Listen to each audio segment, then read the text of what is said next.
Hey everyone, welcome back to the channel. In today's video, I'm going to show you how we can send and share projects on CapCut for our PC to another person or to another computer or laptop. As you can see, I have the CapCut open on my PC and you can see that I have that project here. Let's say I have to send this project to another person or I can share this person with my other computer or laptop. So I can continue editing on another device and not this specific one. Let's first open the project on the timeline and the editing interface. As you can see, I have this project. What we have to do is click anywhere on the timeline because we will have to open the details section at the right side of the screen. So I'm going to click on the empty space in the timeline and you are going to see the details section at the right side and the thing which we need in this path, and we have to see where our project is located on the computer. For me, it's on this drive, the user folder, and so on and so on. So you want to check out the same thing for yourself and see where the project folder is, because we have to go over to that folder later in the video.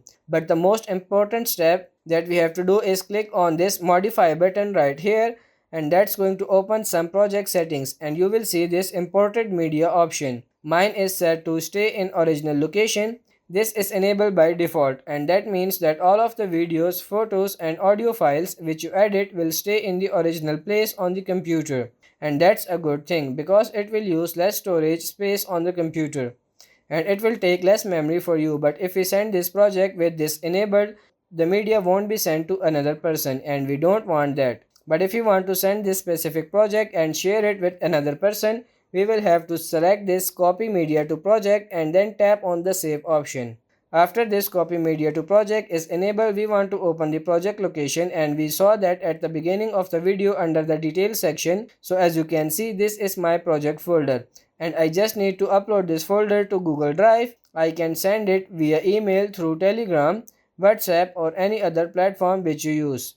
I recommend either the Google Drive or via email, and the project will then be shared with your another computer or another person. So that's pretty much it for this video. I hope this video was helpful. If it is, like it and subscribe to the channel. Thank you.